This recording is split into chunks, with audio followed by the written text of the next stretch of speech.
Olá, povo de Deus! Estamos iniciando a nossa live Manhã com Deus. Fazemos a jornada do Tabernáculo de Moisés. São 6 estações, 10 minutos em cada estação, 1 hora na presença de Deus, porque Ele é o nosso Deus e nós, o povo do seu pasto, o povo que Ele pastoreia e ovelhas de sua mão, o rebanho sob os cuidados de Deus. E nesta manhã com Deus, nós vamos ter que lidar com textos difíceis. A vontade seria saltar esses textos, mas eles estão na palavra de Deus e não é nós que escolhemos a palavra, é a palavra de Deus que nos escolhe. Por isso nós vamos tratar com textos difíceis nesta manhã com Deus. Lídia, seja bem-vinda, bom dia. Nós vamos posicionar a Arca da Aliança em Mateus, capítulo 12, o versículo 38 e 39. Então, alguns escribas e fariseus replicaram: Mestre, queremos ver de tua parte algum sinal. Ele, porém, respondeu: Uma geração má e adúltera pede um sinal, mas nenhum sinal lhe será dado, senão o do profeta Jonas. Aqui está um copo de água. Eu creio que vocês já viram muitos pregadores usando... Eduardo, bom dia, seja bem-vindo. Eu creio que vocês já ouviram muitos pregadores usando um copo de água para tentar aplicar a fé. Então ele diz assim, pegue um copo de água aí do seu lado, eu vou pegar um copo de água aqui do meu lado, e quando bebermos, nós vamos ser curados. Alguma coisa desse tipo. O que ele está dizendo? Que o copo d'água é um sinal para a manifestação de Deus. Jesus disse que quando um sinal é utilizado, ele está sendo utilizado para uma geração má e adúltera. Uma geração má e adúltera é que pede sinal. Ele está dizendo, a palavra de Deus diz, eu não uso sinal para falar com o povo, senão o do profeta Jonas. Então, do ponto de vista bíblico, não podemos usar sinal, nenhuma figura, nenhum mecanismo para, por meio dele, levar a fé ao indivíduo. Por quê? Porque a fé é a certeza das coisas que espera e convicção das coisas que não se veem. A natureza da fé, a substância da fé, está naquilo que não se vê. Por exemplo, em Hebreus capítulo 11, no versículo 3 diz: Pela fé entendemos que foi o universo formado pela palavra de Deus, de maneira que o visível, ele veio a existir das coisas que não aparecem. É por isto que a manifestação de Deus, ela se dá pelo poder da palavra, pelo poder da pregação. O apóstolo Paulo, em Romanos, no capítulo 1, no versículo de número 17, ele diz assim, Romanos, capítulo 1, versículo 16. Pois não me envergonho do evangelho, porque é o poder de Deus para a salvação de todo aquele que nele crê, primeiro dos judeus e também dos gregos, do grego, visto que a justiça de Deus se revela no evangelho de fé em fé. Fé é a convicção das coisas que não se veem. O apóstolo Paulo, escrevendo aos Coríntios, primeiro aos Coríntios, ele diz a respeito da mensagem da cruz: certamente a palavra da cruz é loucura para os que se perdem, mas para nós que somos salvos é o poder de Deus. Pois está escrito: destruirei a sabedoria dos sábios e aniquilarei a inteligência dos instruídos. 1 Coríntios, capítulo 1, verso 18 em diante. Então, nós pregamos a Cristo e este crucificado, mas para os que foram chamados, tanto judeus como gregos, pregamos a Cristo, poder de Deus e sabedoria de Deus. Entenda uma coisa, antigamente, quando você ia para uma igreja, o púlpito era fixo no meio do tablado. Era fixo, era preso, ele não se movia. Então, quem fosse apresentar uma música, quem fosse fazer qualquer coisa que não fosse a pregação da palavra, tinha que ficar para um lado ou para o outro. E o púlpito estava parado no meio. Isso significava que o púlpito era o lugar central de uma igreja. Hoje o púlpito é móvel. Ele nem fica no ponto central do tablado.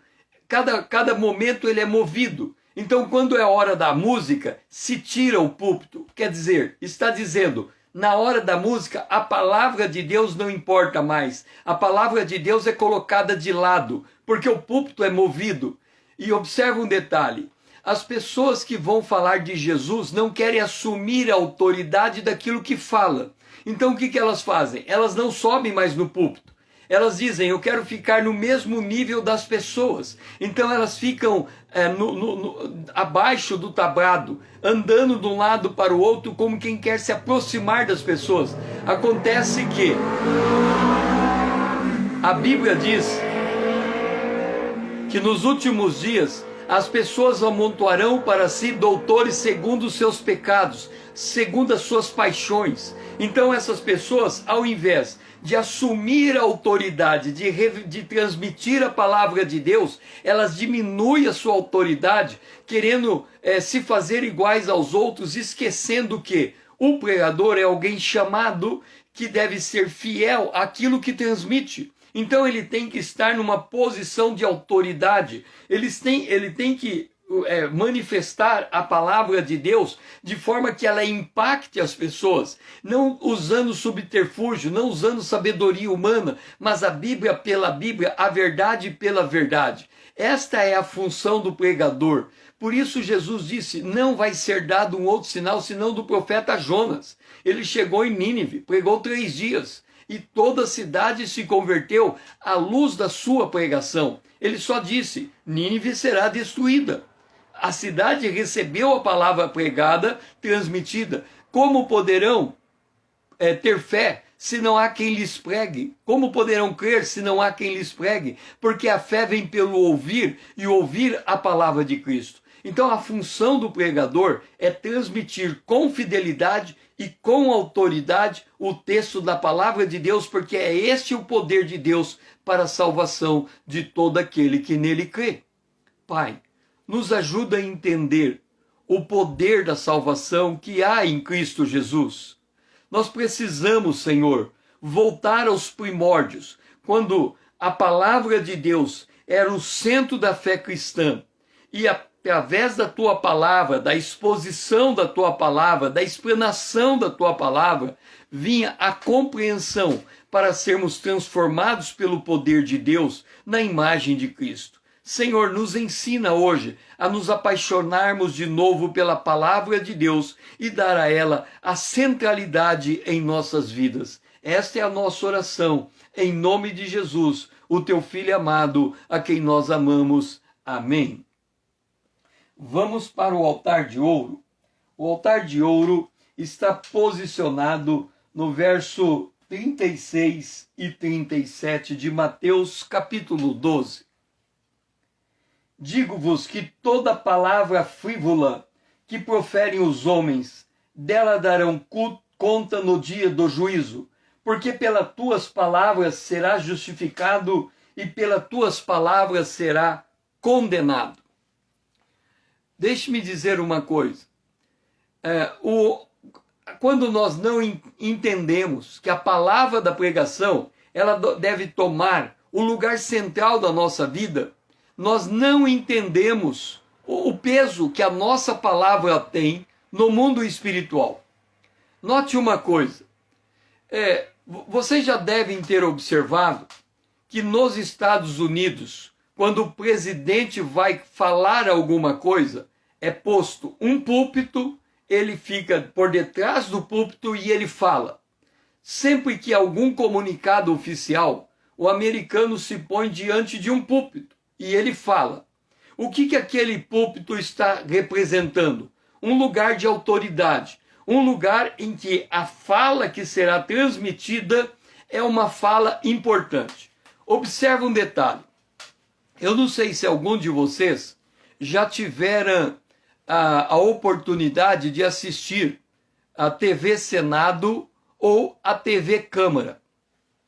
Se você observar, quando a TV Senado e a TV Câmara, eles estão mostrando o lugar onde os senadores, os deputados ficam, você vai observar que no dia a dia, você tem 1, 2, 3. De 500 deputados, você tem 3 deputados presentes sentados.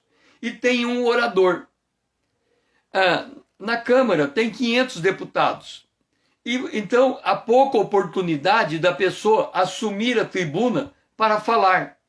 Então, no momento em que não é o grande expediente que eles chamam, é o momento que o microfone fica aberto para deputados sem nenhuma expressão ir até aquele lugar e falar. Aí você observa o seguinte: por que é que um deputado aceita falar no Congresso brasileiro para 2 pessoas ou para ninguém? Porque hoje tem a TV Senado, mas havia um tempo que não havia a TV Senado e nem a TV Câmara. Mas eles estavam lá falando.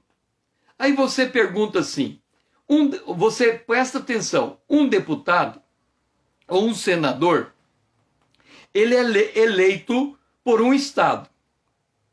Quando ele assume aquela posição que ele ocupa, ele é, naquela posição que ele ocupa, o representante legal daquele estado. Aí ele vai na tribuna e ele começa a falar. Aí você fala assim, que coisa tola, esse deputado está falando para ninguém. Ninguém no Brasil está ouvindo ele. Mal tem 1 ou 2 pessoas ouvindo ele ali. Mas ele está falando. E aí a gente olha para ele falando, olha para o número de pessoas em volta dele e fala assim, que coisa inútil, a pessoa está falando para ninguém. Aí você vai e entra numa rodinha com teus amigos. E aí começa aquela brincadeira. E aí, por exemplo, passa uma pessoa com deficiência de algum tipo e aquela rodinha zomba do deficiente. E ela vai falar, não, é uma rodinha aqui, o que importa? Hoje, na rede social, as pessoas vão postando e elas vão relatando as suas vidas. E elas dizem assim, o que importa? Aí eu estou contando só uma coisinha aqui. A Bíblia diz que o homem dará conta de toda a palavra ociosa. Ele dará conta por quê? Porque a palavra, a fala, é a força da criação. Deus criou o mundo, os céus e a terra pela palavra. Ele disse, haja. Lembra que no passado se dizia assim, que o contrato era no fio do bigode? A pessoa falava e não precisava mais ser dito nada. Hoje, a pessoa fala, a pessoa assina um contrato, é tudo fotografado e a pessoa nega a sua fala. Acontece que toda palavra ociosa do homem, ela será dado conta no dia do juízo. Veja só, eu costumo dizer que houve um programa na televisão brasileira que eu considero o programa mais perigoso que já existiu na televisão em todos os tempos, em todo o mundo. Qual era o programa? Ele chamava Você Decide. Como é que funcionava o programa? Havia uma história, por exemplo, uma história de um adultério. ali estava contando a história de um adultério. Aí quando chegava no último episódio, você podia ligar para o programa e escolher o fim. Então, o fim era ou a mulher contava do seu adultério para o marido, ou a mulher ocultava o adultério do marido. Vamos colocar uma suposição. Então, aí tinha uma votação. Você ligava para lá e a votação dizia: se você concordar que ela deve contar, ligue para o telefone tal. Se você discordar, ligue para o telefone tal. Milhões de pessoas ligavam para o programa e ganhava aquele que recebia maior ligação. O que significa ligar para o programa e fazer aquele voto? A Bíblia diz que com a medida que o homem mede, ele será medido. Então ele está vendo um caso e ele está dando uma opinião sobre aquele caso. Acontece que quando nós falamos, dois seres nos ouvem: Deus o Pai e Satanás o acusador. Então, quando nós falamos uma palavra ociosa, Satanás, que nos acusa, vai dizer diante de Deus: Deus, vamos colocar aquela pessoa em prova? Ela está dizendo que ela jamais faria aquilo. Vamos pôr ela em prova para provar para ela, por A mais B, que ela faz? Deus olha para baixo e diz: o que eu posso fazer? Se a própria pessoa falou, a palavra dela tem que ser pesada.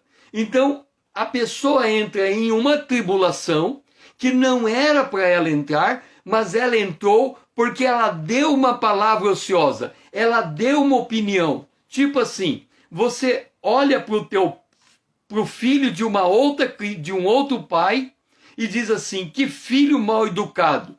O dia que eu tiver um filho, ele não vai agir igual àquele. Resultado, você acaba tendo um filho com aquele comportamento que você recriminou. Por quê? Você deu uma palavra ociosa. Você emitiu uma opinião que não devia emitir. E nós hoje, no mundo que nós vivemos, a gente quer dar opinião sobre tudo. E cada opinião dada é uma casca de banana, porque nós nunca sabemos se aquela opinião vai se voltar contra nós. Porque nós temos que entender que há seres invisíveis nos assistindo, e eles estão nos acusando diante de Deus, e eles usam a nossa própria palavra para nos pegar pela palavra e nos trazer uma tribulação. Por isso que nós temos que ter o temor. A Bíblia diz em Malaquias, no final do capítulo, que um fala com o outro, o Senhor ouve aquilo que está sendo dito e aquilo se transforma em uma oração, quando duas pessoas estão falando no temor do Senhor. Se eu não dou valor à minha palavra, eu quero dizer uma coisa: se alguém não der valor à sua palavra, saiba que o diabo dá. De novo, se alguém não der valor à sua palavra, saiba que o diabo dá. O que significa isso? Por sua palavra, você cria uma base legal para você receber um pialo de Satanás, uma cirandada de Satanás, porque você disse que você aceitava ser submetido àquele tipo de prova, porque não está tendo o temor de Deus em considerar o conteúdo e o peso daquilo que você está dizendo. Então nós temos que ter muito cuidado com aquilo que falamos, com a opinião que emitimos, com o assunto que nos envolvemos, porque nós podemos estar facilmente criando laços para a nossa vida. E depois que a gente entra num laço, a prova se torna muito difícil. E aí a gente vai ter que reconcordar que a gente tinha falado sem pensar. Então, cuidemos, porque nós daremos conta de toda palavra ociosa que transmitimos em nossas bocas. Pai, nos ajuda, Senhor, a ter o temor de Ti, a entender que a palavra é o poder de Deus para a salvação de todo aquele que crê, a pregação do Evangelho. Por outro lado, da mesma boca não pode sair o bem e o mal. Nós temos que cuidar e vigiar os nossos lábios. Nos ajuda, Senhor, a ter essa atenção para aquilo que nós falamos. É a nossa oração, em nome de Jesus, o Teu Filho amado, a quem nós amamos. Amém. Agora vamos para o verso de número 35. O homem bom, isso é o nosso café da manhã. O homem bom tira do tesouro bom coisas boas, mas o homem mau, do mau tesouro, tira coisas más. O que a palavra está dizendo? Por que nós damos conta de toda a palavra ociosa? Porque a nossa palavra fala daquilo que está em nosso coração. Note uma coisa. Até um tempo atrás, eu tinha uma dificuldade. Eu sempre dizia, e era muito claro para mim, que aquilo que eu pensava não era aquilo que eu falava. Aquilo que eu falava não era aquilo que eu pensava. Aí você vai dizer, César, você é um hipócrita? Por quê? Porque você está dizendo que você pensa uma coisa e fala outra. É verdade. Eu pensava uma coisa e falava outra. Mas do que você está dizendo, César? Era assim. Quando eu escrevo, eu escrevo aquilo que eu penso, ok? Eu estou escrevendo, então eu estou pensando e estou escrevendo. Então eu tenho um site. O site chama cesarazevedo.com.br. Se você for lá no site e você ler o que eu escrevi, você vai perceber uma coisa. César, o que você escreveu não é igual o que você está pregando com sua boca. E eu ficava sempre intrigado. Por que eu escrevo um tipo de mensagem quando eu estou escrevendo e quando eu estou pregando eu escrevo outra? E eu não conseguia entender a diferença entre o pensamento e a fala. Veja bem, aqui está nós enquanto pessoa. E aqui está o nosso coração, ok? Quando a gente prega o Evangelho, quando nós pregamos o Evangelho, quando nós pregamos, a fala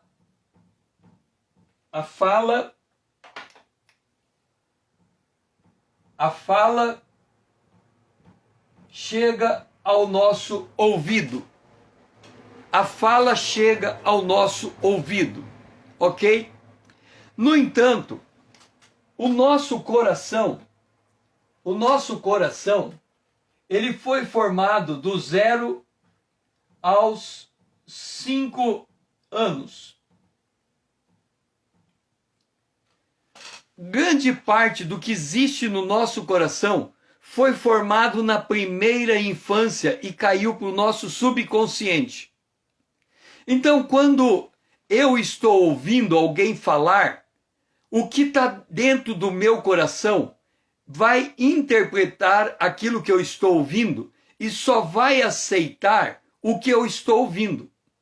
Então, o meu paradigma do coração, ou seja, aquilo que eu acredito dentro de mim, impede eu ouvir uma coisa contrária àquilo que dá dentro do meu coração.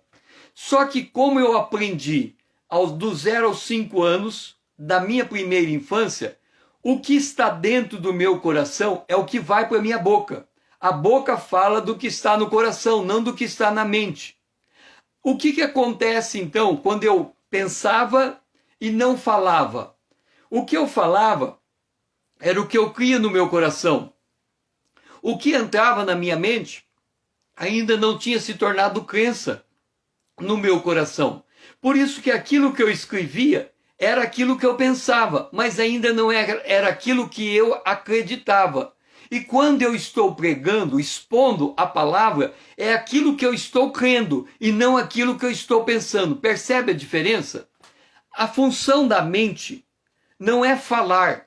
A função da mente é trocar as nossas crenças. Por isso que a fé vem pelo ouvir. Quando nós ouvimos, nós pensamos. E quando nós pensamos, nós trocamos aquilo que nós cremos. E quando nós trocamos aquilo que nós cremos, nós falamos a palavra de Deus, a verdade. Por isso que o homem bom, ele tira do seu coração coisas boas. Por quê? Ele ouve a palavra, ele medita nela, o que ele medita constrói as suas crenças e o que ele crê, ele solta pela boca. Por outro lado, a Bíblia diz que o tolo pelas suas palavras ele é conhecido, porque ele não percebe que ele está falando de tolice, que ele está falando coisas sem sentido, que ele está falando coisas que estão no seu coração que não têm substância. Percebe como nós podemos medir o grau da nossa fé? Podemos medir o grau do nosso entendimento das coisas de Deus por meio daquilo que sai da nossa boca?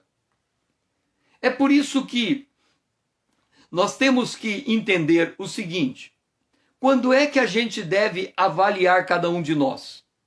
No momento que estamos no meio de um grupo de pessoas. Porque quando estamos no meio de um grupo de pessoas, é que verdadeiramente nós estamos manifestando quem somos. Porque nós somos obrigados a tirar para fora o que aquele grupo quer ouvir. Note o seguinte: eu me lembro que na adolescência eu saía com os meus amigos. Mas eu entrava numa roda com os meus amigos e eu entrava calado e saía quieto. Eu não falava nada. Passava a noite inteira eu ouvindo os meus amigos falando e eu não falava nada. Quando eu saía dali de madrugada, eu pensava comigo, eu não tenho personalidade.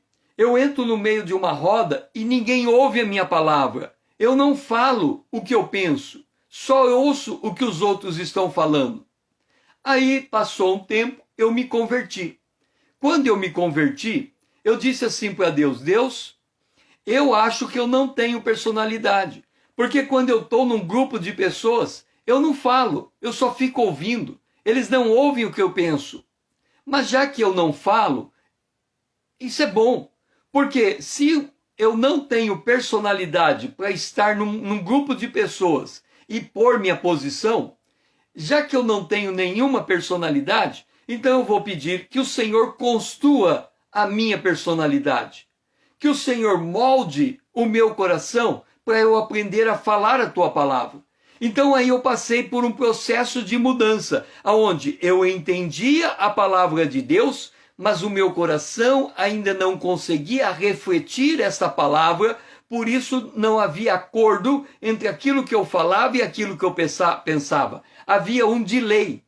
Sabe que delay? Quando o repórter faz uma pergunta para outro repórter, aí fica uns 5 segundos, todo mundo quieto, até que a voz chegue no outro repórter, e aí ele transmite de volta. Tem um delay entre aquilo que a gente pensa e aquilo que a gente crê. Porque aquilo que a gente crê muitas vezes está contrário àquilo que a gente pensa. E a gente tem que socar pensamento, socar meditação, até trocar o que está no nosso coração. Então, se o nosso coração não está trazendo bons tesouros, é porque nós temos que mudar as nossas crenças. Mudar a maneira como enxergamos uma pessoa. Mudar a maneira como vemos o mundo. Eu fui trabalhar na vida pública e as pessoas me diziam: o funcionário público não trabalha.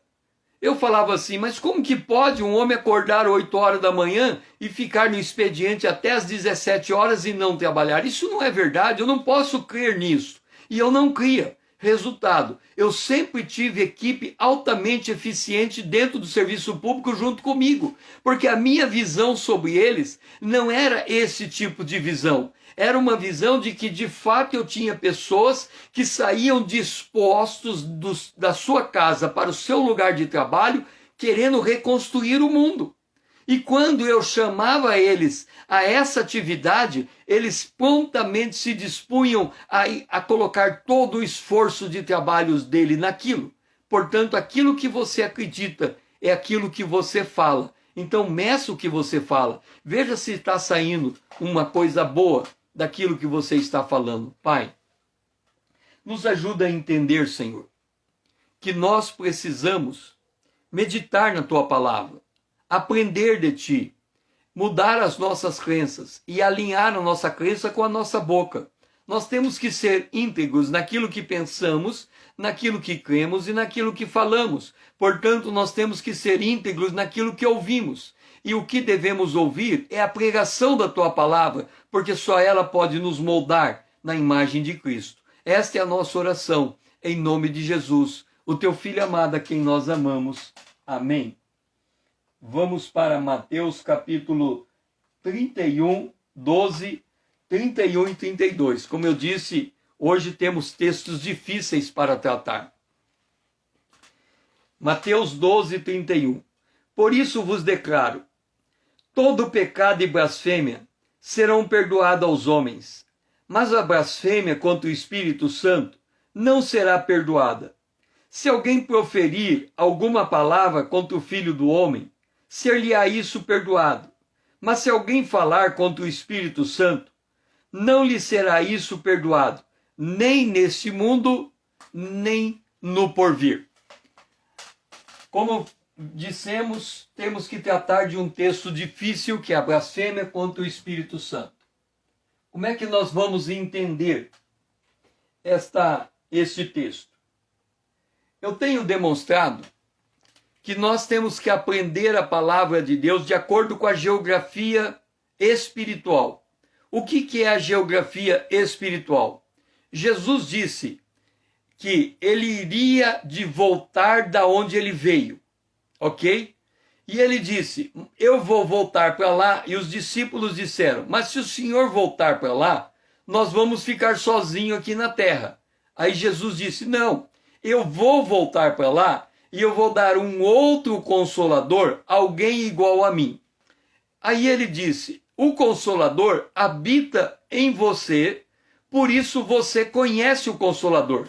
Então Jesus está dizendo, dentro do nosso coração tem o Espírito Santo. Irmão Paulo, seja bem-vindo.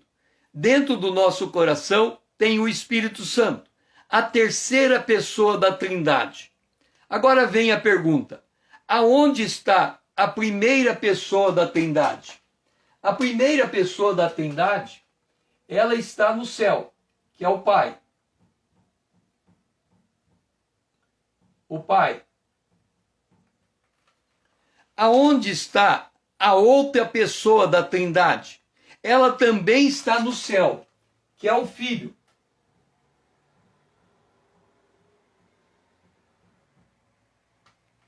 Quem é que está no céu? O Pai e o Filho.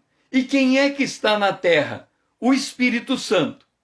Então, por meio de que mecanismo nós podemos falar com o Pai e com o Filho? Mediante o Espírito Santo. O Espírito Santo, a Bíblia diz, ele conhece as profundezas de Deus. E ele nos conhece. O papel do Espírito Santo é interceder.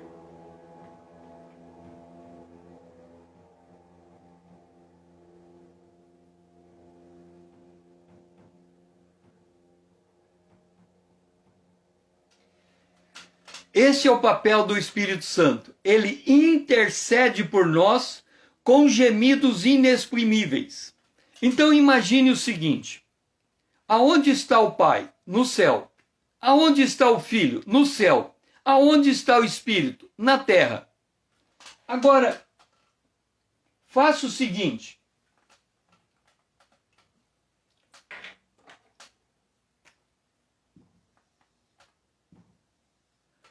Corte o contato do Espírito Santo. Como é que você fala com o Pai e com o Filho? Não fala? Observa que o Espírito Santo, ele faz essa ligação. Ele é o único que ficou na terra. O Pai ficou no céu, o Filho ficou no céu e o Espírito ficou na terra. O Filho que ficou no céu é também o Filho que ficou na terra. Então, o Filho na terra, Jesus, ele veio de que maneira? Ele se humilhou. Ele aceitou a condição de se humilhar. E quando ele foi humilhado, ele diz, se nós sofremos com Cristo, com ele também reinaremos. O que está dito isso? Jesus, ele é o nosso modelo. Então, quando um homem fala mal de Jesus, ele já recebeu essa conta. Ele já aceitou ser humilhado. Então ele diz, olha, eu desci na terra para ser humilhado. Quer falar mal de mim? Fale. Quer pensar mal de mim? Pense. Quer zombar de mim? Zombe. Quer macular o meu nome? Macule. Por quê? Porque Jesus já colocou isso na conta dele. Ele se esvaziou, ele se humilhou. Então, aqui ele disse assim, todo pecado e blasfêmia contra o Filho do Homem vai ser perdoado. Por que vai ser perdoado? Está lembrado como foi a condição de Jesus morrer na cruz? O que Jesus disse na cruz? Pai, perdoa. As pessoas não estavam crucificando Jesus, pregando Jesus na cruz. Jesus disse, Pai, perdoa. Perdoa, eles não estão sabendo o que estão fazendo. Eles estão falando mal de mim sem ter noção. Perdoa. Então, tudo que a gente fala contra Jesus, tudo que a humanidade fala contra Jesus, ele já pôs na conta do perdão. O Espírito Santo não. O Espírito Santo, ele já ocupava os céus e a terra. Ele nunca saiu da terra e ele nunca vai sair, porque o Espírito Santo é o que dá, através da palavra de Jesus, a sustentação do universo. O Espírito Santo, ele faz essa comunicação com Deus. Se alguém falar contra o Espírito Santo, ele cortou a comunicação. É como se você, tipo assim, lembra quando você tem internet a cabo? Uma vez uma pessoa quis instalar uma internet a cabo numa cidade no interior de Mato Grosso. Eu falei, por onde que vem a internet a cabo? Ele falou, ela vem de Brasília, vai pelo solo, passa por não sei quantos lugares e chega aqui. Eu falei, mas e se um arado cruzar aquele lugar e torar o cabo? Aí acaba a internet. Eu virei e falei para ele, e de quantos lugares vem internet para cá? Ele falou, só de um. Eu falei, você quer que eu confie num cabo que pode ser cortado em qualquer lugar e acabar a minha internet? O Espírito Santo é como esse cabo, é a ligação com Deus. Então a blasfêmia contra o Espírito Santo é cortar qualquer possibilidade dessa conexão com Deus. Então voltar-se contra o Espírito Santo é o pecado que não tem o perdão. E quem é que pode voltar-se contra o Espírito Santo? No contexto que Jesus está falando, Jesus tinha o Espírito Santo. Ele usou o poder do Espírito Santo. Mas quem estava vendo o poder que ele estava usando, estava acusando que o poder que ele estava usando não era do Espírito de Deus, era o poder de Beelzebu. Então ele estava interpretando mal a fonte de poder que Jesus utilizava, falando de coisas que não conhecia.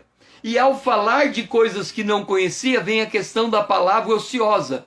Quando nós falamos de coisa que não conhecemos, a palavra ociosa nós vamos dar conta dela. Agora, quando acrescentamos a essa palavra ociosa, falando contra o Espírito de Deus, alegando coisas que não é ele que está fazendo, então a pessoa que faz isso está perto da blasfêmia contra o Espírito Santo. Acusar o Espírito Santo daquilo que ele não é. Daí vem a importância de vigiar os lábios, a importância de entender o mundo espiritual, a importância de não ficar falando qualquer coisa de qualquer coisa. As pessoas querem julgar tudo, querem julgar aquele movimento religioso, aquele movimento religioso, aquele movimento religioso, sem conhecimento de causa. Então nós temos que pesar o que nós estamos falando. E o pecado do Espírito Santo é esse que Jesus disse. Cortou a comunicação com Deus, falando mal do Espírito, não há mais como o Pai e o Filho ter contato com alguém aqui na terra. Porque o Espírito Santo é que faz esse contato, é ele que convence o homem do pecado, da justiça e do juízo. Pai, nos ajuda a discernir as coisas espirituais. Nós temos que ter maturidade para tratar delas. Nós temos que entender o papel de cada pessoa da Trindade, a função que ele ocupa no teu plano eterno. para que nós, Senhor, não venhamos a falar daquilo que não sabemos e instruir as pessoas a ter o temor de Deus naquilo que fala. Esta é a nossa oração, em nome de Jesus, o teu Filho amado, a quem nós amamos. Amém. Vamos para a nossa pia de cobre, que está no verso 33 de Mateus 12. Ou fazei a árvore boa o seu fruto bom, ou a árvore má e o seu fruto mau, porque pelo fruto se conhece a árvore. Qual é o fruto? Aquilo que sai do nosso lábio. Entenda, a árvore é o coração. Jesus disse que do coração procede tudo que é de mal que o homem faz. A prostituição, o adultério, o coração caído, o coração de Adão, o coração que vem de mulher, aquele que nós nascemos, o coração natural, ele tem uma tendência para o pecado. Ele tem uma inclinação para o mal. Uma criança, logo quando nasce, ela já começa a fazer arte antes de entender o mundo que a cerca. Ela está sempre querendo fazer algo que não devia estar fazendo. Por quê? Porque é da índole do coração a prática do mal. Então a gente fala, não, ela é inocente. Não é inocente. Ela já está mostrando a natureza do homem caído, a natureza da desobediência. Instintivamente, a primeira coisa que uma criança manifesta é a sua desobediência a qualquer tipo de autoridade. É por isso que uma criança de 0 a 2 anos, quando chora, você tem que ficar mimando ela, você tem que acalmar ela, porque ela não reconhece uma palavra de comando. Se você diz, fica quieta, ela não vai ficar quieta, porque ela não entende a palavra de comando. O que ela entende é o que o seu coração comanda. O que ela entende é a maneira como ela age. Isto é a expressão do coração caído. Agora vem a Bíblia e diz, a árvore é o coração. A árvore boa tira o bom fruto. A árvore má tira o mau fruto. É por isso que o tolo é conhecido pelo que fala. O que fala é aquilo que vai determinar a sua conduta. Então, por exemplo, uma pessoa tem a tendência de, conversando acerca de alguém, de diminuir aquela pessoa, de falar mal daquela pessoa. É uma índole do coração. O coração, a boca está manifestando o tipo de fruto. Ela está manifestando a avaliação que o indivíduo tem do outro. Por exemplo, vamos pegar a avaliação que nós fazemos da igreja. Tem muita gente que olha para a igreja hoje e diz assim, a igreja é um amontoado de gente desviada. A igreja está fora da presença de Deus. A igreja não quer ouvir a palavra de Deus. A igreja, ela trouxe o mundo para dentro da igreja. O mundo está dentro da igreja. O comportamento das pessoas não estão de acordo. Olha só as nossas avaliações. Nós estamos fazendo avaliações negativas da igreja. O que nós estamos fazendo ao olhar para a igreja e pensar mal dela? Olhar para a igreja e dizer, eu estou vendo uma pessoa desviada, eu estou vendo uma pessoa com mau comportamento, eu estou vendo uma pessoa que não expressa a vontade de Deus. Má avaliação. Agora, qual é a posição de Jesus no céu? Ele é intercessor. Ele está pedindo ao Pai, clamando ao Pai a favor da igreja. Então nós temos aqui o Filho. O que o Espírito faz? Ele é intercessor. E o Filho? Ele também intercede. Intercede.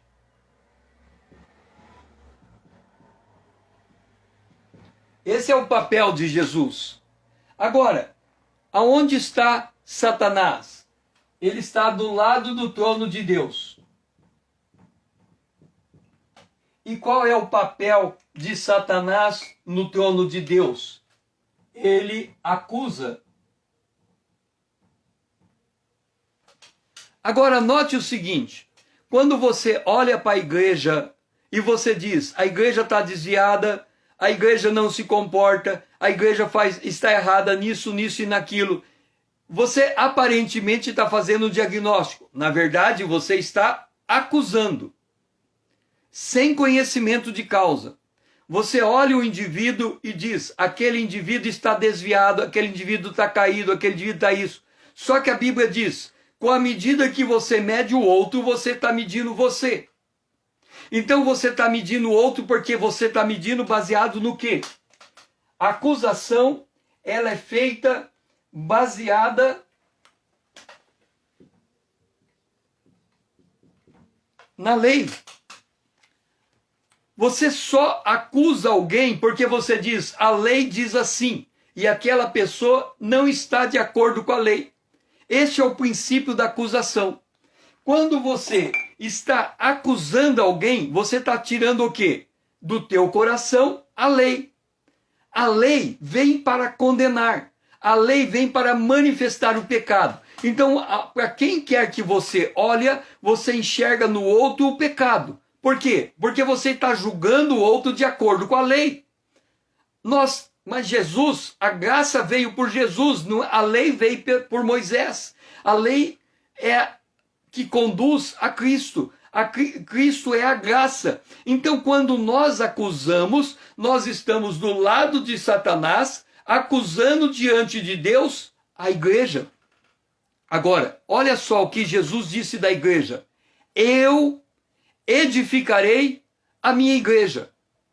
Aí você vai falar assim, pera lá, César, o pastor é responsável pela igreja. Jesus disse, eu edificarei a minha igreja. Agora, o que a gente não percebe é o que está em Coríntios. Alguém está caído, para o Senhor está caído. Alguém está de pé, para o Senhor está de pé. Agora segura aí, olha só. Quando Noé ficou nu, o que fez Cão? Ele acusou Noé de estar embriagado e nu. O que fez os irmãos de Cão? Eles foram e cobriram Noé na sua nudez. Eles não olharam a nudez de Noé. Eles cobriram a nudez de Noé. A Bíblia diz que o amor encobre multidão de pecados. Então, quando eu estou olhando para a igreja, avaliando a igreja, menosprezando a igreja, avaliando negativamente a igreja, acusando a igreja, eu não estou do lado de Jesus. Porque Jesus está intercedendo pela igreja, edificando a igreja, e se a igreja está caída é porque ele pôs ela caída, e se ela está de pé, porque ele pôs ela de pé, porque a igreja é formada de remidos com o Espírito Santo de Deus. O que acontece? Jesus diz assim, olha, eu vou derrubar alguém na fé, para que o outro que está do lado, eu entenda o comportamento dele, eu entenda a palavra dele. Aí o seu irmão cai na fé e você condena ele. A Bíblia diz, você que é espiritual, olha com cuidado aquele que está caído, porque senão aquilo que você vai fazer para levantar ele se volta contra você. Gálatas capítulo 6. Então nós temos que entender que tudo está sendo passado no escrutínio de Deus. O nosso comportamento, a nossa atitude, o nosso olhar, a nossa maneira de ser, porque tudo reflete a maneira como o nosso coração enxerga o mundo à nossa volta. Então é muito sério ponderar sobre o que falamos, o que olhamos, o que meditamos. Porque nós estamos carregando de coisas o nosso coração que nunca deveria ser carregado com aquilo. E volto de novo. Cuidado com a maneira como você enxerga a igreja de Jesus Cristo. Porque a igreja é a noiva, Jesus pode derrubar a igreja, para o Senhor ela está caída, pode levantar a igreja, para o Senhor ela está de pé, e não cabe a nós emitir um parecer negativo, fazendo acusação, achando que isso levanta a igreja. O que levanta a igreja é o Espírito Santo. O que levanta a igreja é a intercessão de Abacuque. Senhor, aviva a tua obra no meio dos anos a notifica. Esta deve ser a nossa verdadeira posição.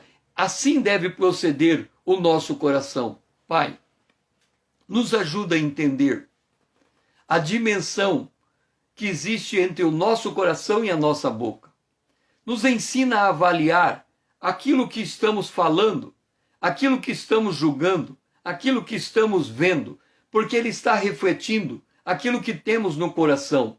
Se no nosso coração tiver a lei, Senhor, pela lei, haveremos de julgar as pessoas entre o certo e o errado. Haveremos de condenar mais do que justificar. Mas se tivermos a graça, olharemos todos com amor, e saberemos que a pregação é a forma de trazer as pessoas para Cristo. Nós oramos em nome de Jesus, o teu Filho amado, a quem nós amamos. Amém. Vamos para Mateus 12, 34, que é o nosso altar de cobre. 12, 34. Agora é pesado, né? Falei que hoje a gente tem que trabalhar com textos pesados. Raça de víboras, como podeis falar coisas boas sendo maus? Porque a boca fala do que está cheio o coração. Deus, a boca fala do que está cheio o coração. Olha a ligação. Paulo diz assim: você não sabe que você é templo do Espírito Santo e que o Espírito Santo habita dentro de você? Um dia Jesus chamou os discípulos e mandou evangelizar uma cidade. Aí João voltou, e olha que João é o apóstolo do amor. João voltou e disse assim: Senhor, aquela cidade não nos ouviu. Podemos mandar fogo do céu e consumir aquela cidade? Qual foi a resposta de Jesus? Vocês não conhecem o Espírito que está em vocês. Olha só. Jesus disse: eu não vim para julgar, eu não vim para condenar, eu vim para salvar. Esse é tempo de salvação. Aí você fala assim: César, quer dizer que eu tenho que compactuar com o erro? Não. Você não tem que falar nada do erro. Cada um responde por sua vida diante de Deus. Ué, mas eu não tenho que levantar uma pessoa que está caída? Não.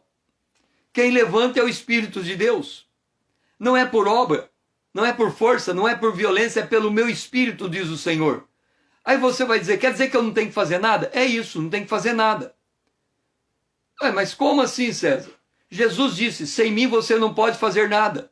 O problema é que nós, do ponto de vista humano, sem estar instrumentalizado pela Bíblia, nós queremos ajudar o outro. E aí fazemos mais errado do que certo. Mais empurramos do que levantamos. Mais maltratamos do que amamos. Por quê? Porque a lei é que está governando o coração de muitos que querem ajudar a obra de Deus. Ele diz: não, o certo é assim. Ele está fazendo errado. É condenação. Aí você vai dizer: César, espera lá. Se o certo é assim e ele está fazendo errado, isso é condenação? Deixe-me contar uma história. Um rapaz casou com uma moça. Essa moça que ele casou, ele sabia de onde ela veio. Ela era uma ex-prostituta, ele casou com ela. Ainda assim ele casou com ela, porque ele, estando com ela enquanto prostituta, ela teve um filho dele.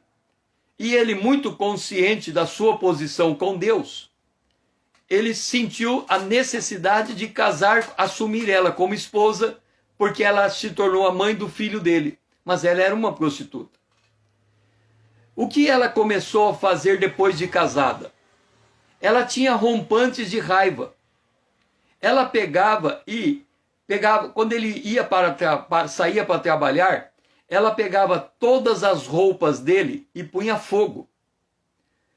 Ou ela tinha uma raiva, ela entrava na cozinha e quebrava todos os pratos. Ela quebrava a porta da casa. Ela tinha um espírito de destruição dentro dela. Tudo que ela via, ela destruía. E ela envergonhava muito o seu esposo. Mas seu esposo, ele manteve íntegro. Ele disse: eu não vou me separar dessa mulher. Só que ele não conseguia conviver com ela.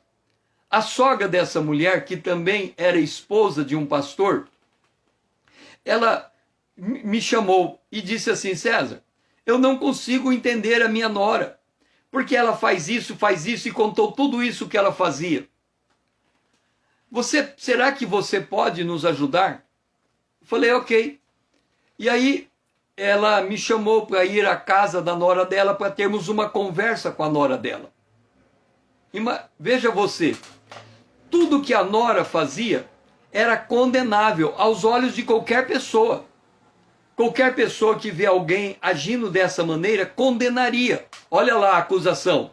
Condenação. Você está errada. Você não pode queimar a roupa. Você não pode quebrar prato. Você não pode quebrar a porta. Você tem que amar teu amigo, teu marido. Você tem que isso. Você tem que aquilo. Olha só a acusação.